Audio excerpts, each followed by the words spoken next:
This is a very good spot to record at because of the lighting. So I'm going to make more videos here, and traffic be darned. But anyway, I know what I wanted to talk about.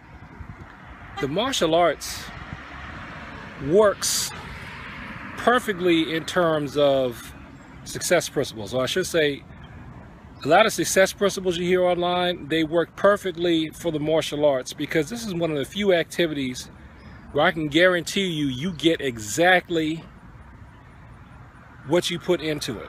If you invest little in the martial arts, you get little in return. If you invest a lot, you get a whole lot in return, especially in the long run. It's not like the real world in terms of there can be variables that come along and factors that you can't control that are going to interrupt your martial arts journey. The cool thing about your martial arts journey is that if something comes along that's going to impact / affect it, you can adjust your martial arts training accordingly, especially in the United States. Even if you're being unfairly treated and unfairly judged wherever you are training, you can not only go to another school or another gym, that information that you learned where you were being mistreated is good stuff that's going to benefit you in the long run. I dare say, even if it's bad information, it benefits you in the long run because you learn what not to do. The martial arts works for that. If you put in enough time, eventually you are going to get a black belt. I don't care who you are. I don't care how terrible you are. If you put in enough time and effort, you are going to become a black belt. You may not do it as fast as some other people, but if you do it long enough, it will happen, even if it takes you 10 years. You will do it. I know it took me a long time to get my first 2 black belts. The third one I got from Kyusho, that technically took a long time too, but it's just by the time I enrolled in the program, I was ready, so it seemed like it was pretty quick, even though when I went and looked back at everything I was doing, it wasn't. And what took it a long time for me to get my first 2 black belts is working, raising a family, but I kept chipping away at the goal, and it eventually happened. So, the other things in the areas of like sports and entertainment, like if you say I want to become I want to join the NBA, I want to be an NFL star, I want to be a Hollywood megastar, you can chip away at those goals forever and they still might not happen for you. Now, do those things that have a low probability of happening, even if you work towards them, ironically, do they still take martial arts learning principles? Yes, they do, because even if it's a long shot, you still have to practice. You still have to practice in order for it to work, in order for you to even be given a shot. If you're not on top of your game, you're not going to make it. But while I do say the martial arts is really good for you in terms of reality, it still teaches you the things you need to do to achieve a goal. Because when you look at going from white belt to black belt, just about everywhere you train, they've got a curriculum set up. All the curriculum, if you look at the structure of the curriculum, all it does is teach you how to break up a goal into smaller parts. So if you take that and you apply it to a lot of other areas, it does work. And that may sound like I'm contradicting what I'm saying. What I'm saying is, it doesn't work 100% of the time, true, pure goal setting, like it does for martial arts, because there's only 2 people you're trying to influence when you're in a martial arts class. You and your instructor. You to do what you need to do, and your instructor to believe that you're doing what you need to do to get promoted. That's only 2 people. In the real world, when you're trying to start a business or something like that, it's a lot more than just the 2 of you. Even if you want to break it down into me and the outside world, that still doesn't work. That's still kind of apples and oranges.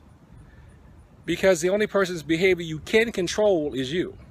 See, when you're in a martial arts setting, you can control your behavior, and the only person you really have to worry about is whoever's in charge or going to recommend you for your grading. At most, it would be you versus a promotional committee, which is still you and 2 entities.